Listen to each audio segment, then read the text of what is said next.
माँ, अगले हफ्ते इलाहाबाद में मेरे एक इंजीनियर की लड़की की शादी है। मेरा जाना बहुत जरूरी है माँ। अगर आप इजाजत दें तो मैं बसंती को भी साथ लेकर जाऊं? क्यों रे? वो तेरी बीवी है, उसे अपने साथ ले जाने के लिए मुझसे पूछने की क्या जरूरत है? बसंती, चलने की तैयारी करो। अगर हम दोनों साथ जाएंगे तो हमसे ज्यादा खुशी इंजीनियर साहब को होगी।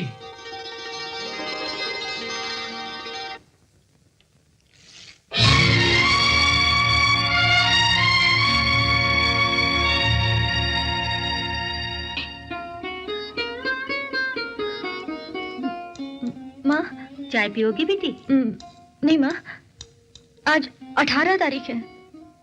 तो क्या व्रत है तुम्हारा जो 18 तारीख को तुम चाय नहीं पियोगी? नहीं माँ, आज तारीख 18 है। मैं जानती हूँ बेटी, कल 17 तारीख थी, कल 19 होगी, तो जाहिर है कि आज 18 तारीख होगी। आज पीटर की शादी है माँ। पीटर? कौन है ये पीटर? हाँ हाँ, जिसने तुझे तलाकनामा लिख कर दिया था। अरे वो शादी करे या भाड़ में जाए, हमें उसकी फिक्र क्यों? तलाकनामा उन्होंने लिख कर दिया था माँ, मैंने तो नहीं दिया था। वो तो आपने और गंगूबाई ने मुझसे जबरदस्ती लिखवा लिया था। देवा रे देवा, कितनी शान पट्टी कर दी। अरे भाई, तुम अपने मर्जी से अपना मर्द और ससुर के साथ में झगड़ा करी, उनका बेइज्जती करी। और भाई, हेज बोली थी ना, हेज कि मेरा मर्द तो मेरे को माफी मांगने को आएगा, मेरा पाँव पकड़ने को आएगा। हे मर्द तो बड़ा शैन है, मैं बहुत अच्छी तरह जानती। तुम इस किया भाई, तुम इस गुप्ता। मैं तो नादान हूँ, मगर आप लोग तो मुझे अच्छी सलाह दे सकते थे। सलाह? अरे भाई, सलाह तो उसको दी जाती जिसके पास में भेजा होता है। गंगूबाई, उस वक्त तर अकड़ी के मारे अक्ल घास चलने को गई थी, अब तर शानी हो गई ना। माँ, मैं इसी वक्त जा रही हूँ।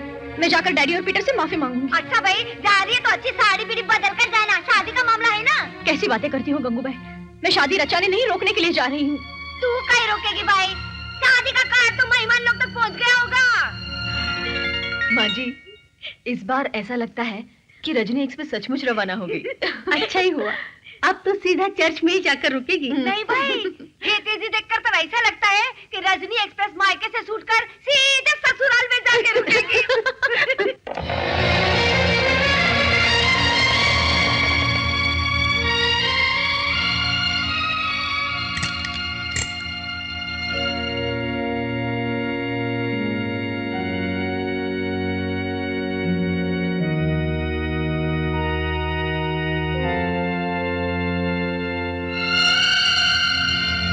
रजनी बेटी, I was waiting for you.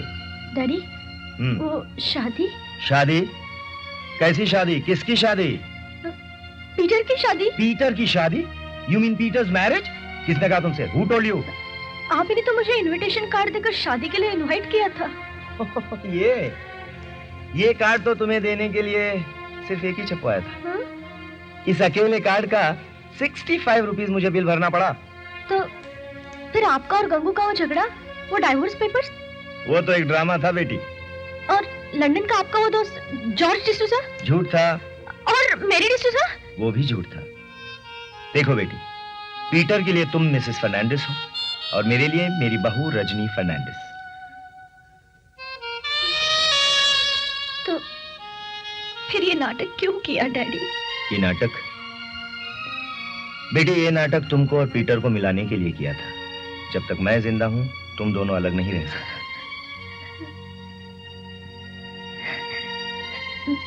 Peter कहाँ है डैडी? बाहर गाड़ी में तुम्हारा इंतजार कर रहा है।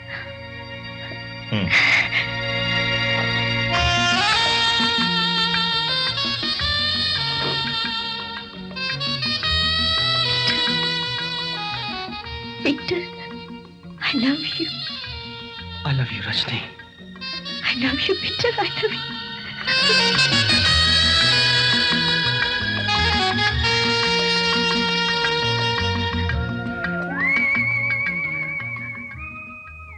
रजनी। माय सन, ये चर्च है और मैं फादर हूं। यहाँ मेल होता है, मिलन घर जाके कर सकते हो। ओके?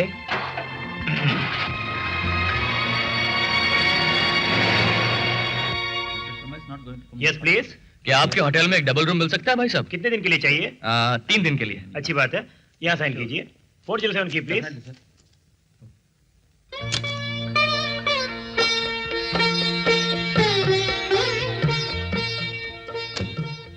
कमरा अच्छा है ना? हाँ। अब बताओ शादी का मुहूर्त कितने बजे है ताकि मैं तैयार रहूं? अब तो 3 दिन तक रात दिन मुहूर्त ही मुहूर्त है। क्या मतलब? अरे पगली, घर में अकेले में चांस नहीं मिलता था ना, इसीलिए तुम्हें यहाँ लेके आया हूँ। अच्छा सुनो, मैं बाजार जाकर सुहाग रात और सुहाग दिन का बंदोबस्त करके अभी आता हूँ।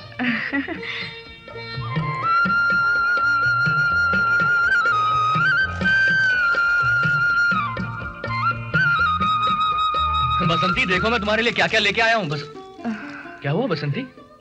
कभी-कभी के साथ अचानक बुखार चढ़ गया। बुखार?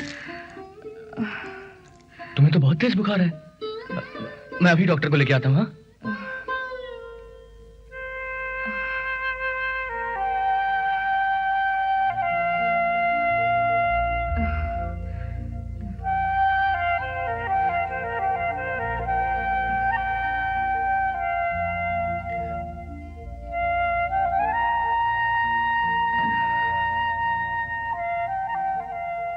मिस्टर शिवा, आपकी वाइफ को मीजल्स है,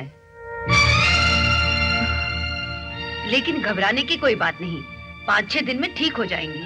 खास बात यह है कि आपको एहतियात बरतनी पड़ेगी। मेरा मतलब समझ गए ना? अच्छी तरह से समझ गया डॉक्टर। खसरे के समय क्या सावधानी बरतनी चाहिए मुझे मालूम है। अच्छा, मैं चलती हूँ। अब 1 मिनट डॉक्टर, ये मिठाई अपने बच्चों को दे दीजिए और ये फूल भगवान पर चढ़ा दीजिए।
मैं पास हो गया, मैं पास हो गया। बाबूजी जीते रहो बेटा। माँ? जीते रहो। भैया। अरे अरे, जब माँ और बाबूजी के चरण छू लिए उसके बाद हमारे पाँव छूने की क्या जरूरत है? ये ले तेरा तोहफा, जाकर दोस्तों के साथ ऐश कर। थैंक यू भैया, थैंक यू भाभी।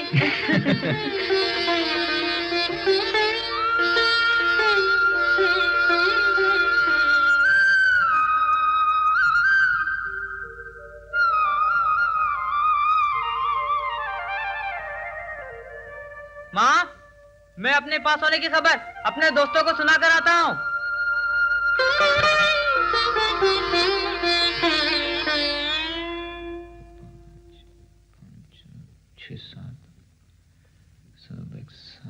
ये क्या कर रहे हैं आप? अजीब कंफ्यूजन है, सब नए और पुराने डिब्बे मिला के रख दिए। समझ में नहीं आ रहा बच्चे ने इस महीने कितना दूध पिया। कैसी बातें कर रहे हैं आप? कोई माँ बाप अपने बच्चे के दूध पीने का हिसाब रखते हैं? ये हर बात का हिसाब रखना मुझे बिल्कुल अच्छा नहीं लगता। तुम्हारे अच्छा लगने को मैं चाहूं क्या? तुम्हें तो बस ये अच्छा लगता है कि ऑफिस में टेलीफोन कर दिया और बोल दिया ये चाहिए वो चाहिए, ये खर्चा है वो खर्चा है, डॉक्टर के यहाँ जाना उसके यहाँ जाना है। साली तनख्वाह आने से पहले ही हवा हो जाती है। पहले जब एक साथ रहते थे तो 800 रुपए देता था, अब 1500 रुपए देकर भी इस मुसीबत से छुटकारा नहीं मिलता मुझे। न जाने इस झंझट से कैसे मुक्ति पाऊं। अगर आपको पहले से पता होता कि इतने सब झंझट होंगे तो घर के बीचों बीच ये लकीर कभी नहीं खींचने देते। क्यों?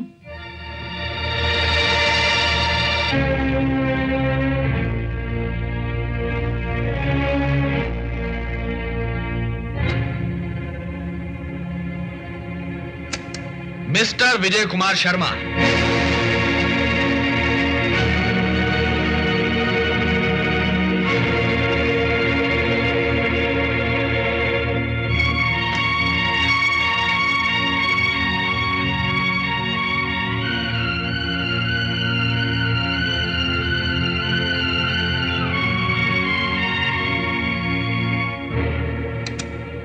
अपनी जुबान के मुताबिक मैंने तुम्हारे मूल और ब्याज की पूरी रकम का इंतजाम कर दिया है।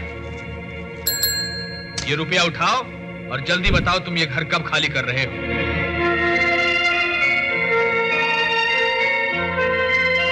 बाबूजी, मुझे अपनी भूल का एहसास हो गया है, मुझे माफ कर दीजिए। मेरी नासमझी की वजह से ये घर बिखर गया। मैं आपसे वादा करता हूं, आइंदा अपनी पूरी तनख्वाह आपके हाथों में रख दिया करूंगा। मुझे फिर से इस परिवार में मिला लीजिए, मैं आपके हाथ जोड़ता हूं।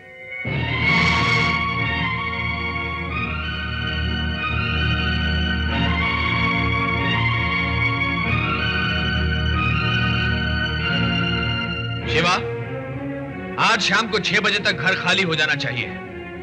इनसे कह दो कि अपनी कोई चीज छोड़कर जाने की जरूरत नहीं और हमारी भी किसी चीज को हाथ लगाने की कोई जरूरत नहीं। यह जिम्मेदारी मैं तुम्हें सौंपता हूं। घर खाली होते ही पूरे घर को फिनाइल से धुलवा देना।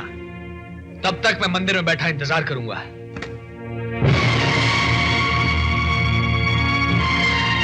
देवा देवा, शाणे, उस दिन जब तुमने इस घर को 2 हिस्से में बंटवाया था ना, तो मैंने तो अपने दिल में बहुत गाली दिया था तुमको। लेकिन आज तुम अपना गलती मान लिया, माफी भी मांग लिया। तरी शेठ बड़ा होकर बड़ा दिल रख के माफ नहीं किया। मैं तरी देखती शेठ कैसे माफ नहीं करते। इधर दो बच्चा मेरे को दो। मैं देखती शेठ को। जाना है।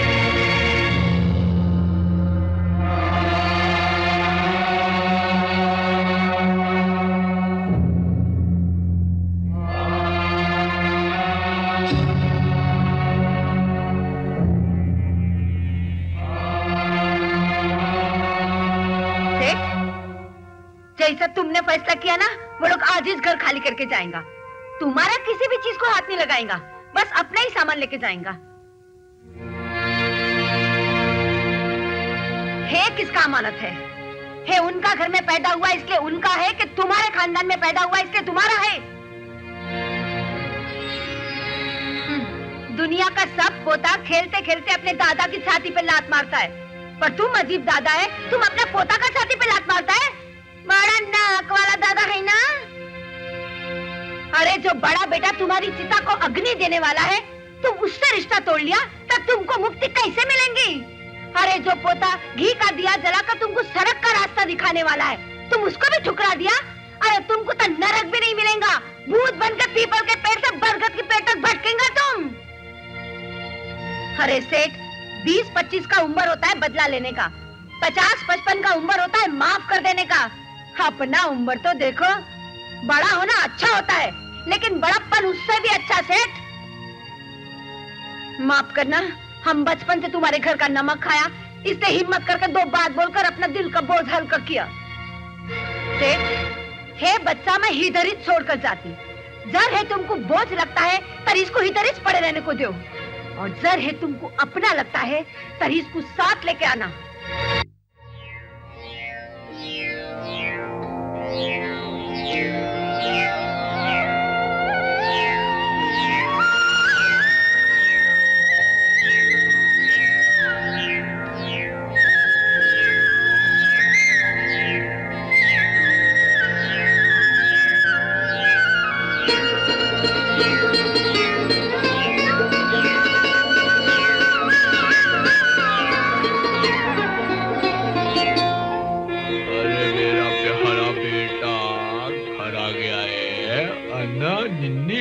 बच्चे को बोलो दादा जी गुब्बारे लाया है, आपको खबर गाया है। उठो बेटा जी, आले आले, निन्नी आती है, छोटा रहता है।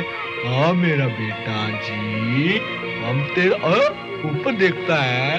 हाँ बोलो, हम तुम्हें जाएंगे।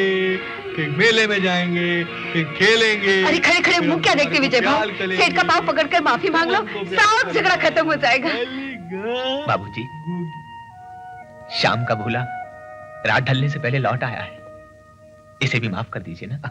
विजय, मैं उस दर्दनाक वाक्य को बीते हुए कल की तरह भूल गया हूँ। भूल गया हूँ ना।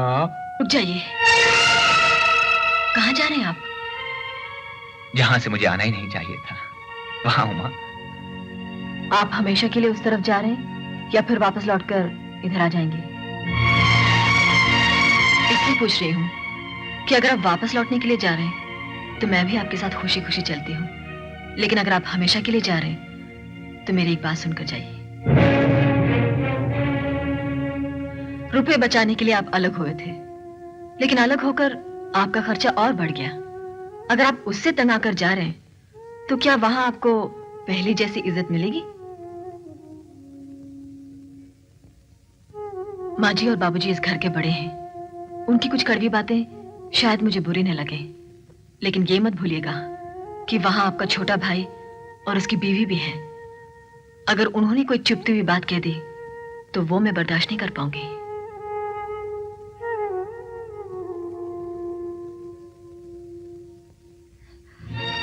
अरे ये कैसी बात करती बहू? जब बैर का बीज दम तोड़ रहा है तुम उसमें फिर से जान डालती? वो बैर का बीज इस घर में बोया जा चुका है गंगूबाई, अब कुछ नहीं किया जा सकता, कुछ नहीं किया जा सकता।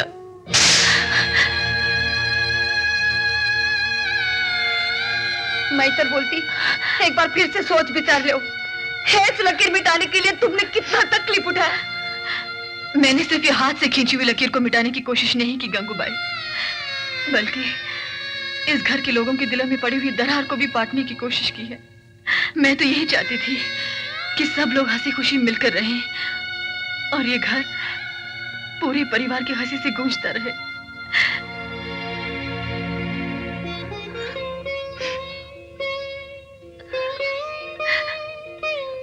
बहू, तुम इतनी समझदार होकर ऐसी बातें क्यों कर रही हो? मैं समझदार हूं माँ जी, तो फिर इनके कसूर की सजा मुझे क्यों दी? मैंने कौन सी भूल की थी माँ जी? मुन्नी को लेकर जब मैं पहली बार इस घर के चौखट पर आई तब आप उसकी नजर उतारने के लिए भी नहीं आई। ठीक है, अगर आप नहीं आ सकती थी तो गंगूबाई को भी बेचकर रस्म पूरी कर दी होती, लेकिन मुझे और अपने पोते को देखकर आप लोग ऐसे किनारा कर गए जैसे इस घर में छूत की बीमारी आ गई हो। अगर मैं समझदार होती तो क्या मैं चुप रहती माँ जी? बोलिए। भाभी। हाँ, मुझे बुलाया तुमने? मुझसे बात करने के लिए तुमने बाबूजी से आज्ञा ली है कि नहीं? उस दिन जब मैंने तुम्हें गैराज में फोन किया था तो तुमने मुझसे ये तक नहीं पूछा कि भाभी तुम कैसी हो, तुम्हारा बेटा कैसा है। मेरा दिल दुखाने में तुमने भी कोई कसर नहीं छोड़ी ना शिवा। भाभी, बड़ों ने गलतियां की होंगी, लेकिन कम से कम मेरी खातिर तो इधर आ जाइए ना भाभी। माँ, मैं अपने पास होने की खबर अपने दोस्तों को सुना कर आता हूँ। तुम ही हो ना जो मेरे मुंह पर तमाचा सा मारकर भाग गए थे? तुम पास हो जाओ, पढ़ लिख कर बड़े आदमी बनो, तो क्या इसमें मुझे खुशी नहीं होगी? वही बात अगर तुमने सीधी मुझसे कही होती तो मुझे कितना अच्छा लगता। खैर छोड़ो, जाओ यहां से, जाओ।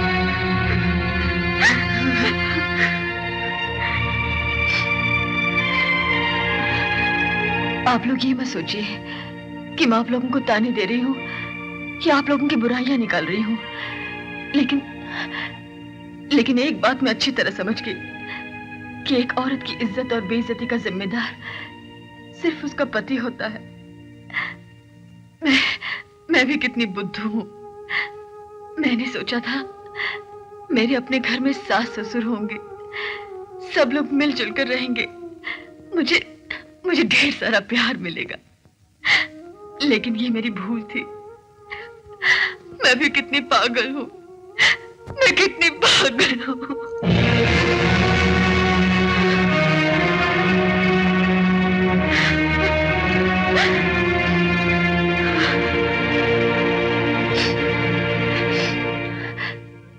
मिला जुला परिवार फूलों की डाली की तरह होता है। उस डाली में से एक भी फूल टूटकर गिर जाए तो उसे दोबारा डाली पर नहीं लगाया जा सकता। शुक्र है वो फूल टूटते टूटते बच गया। आज का दिन बहुत शुभ है। आज सब लोग एक बार फिर मिल गए। लेकिन अगर दूर रहकर सब लोग तीज त्योहार पर मिले और एक दूसरे से पूछें तुम कैसे हो, घर में कुशल मंगल तो है, तो ये प्यार हमेशा बना रहेगा। लेकिन अगर एक साथ रहकर फिर से झगड़े हुए, ये लकीरें खींची, तो मैं सहन नहीं कर पाऊंगी, मैं तो मर ही जाऊंगी। इसलिए हमारे लिए यही अच्छा है कि हम दूर रहकर पास रहें, बजाय इसके कि हम पास रहकर दूर हो जाएं।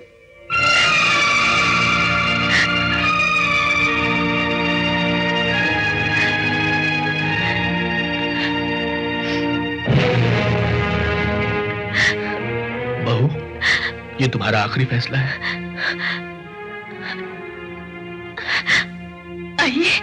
आइए ना बाबूजी, आपने अपनी बेटी के घर में पहली बार कदम रखा है। मैं आपके लिए सूजी का हलवा बना खाएंगे?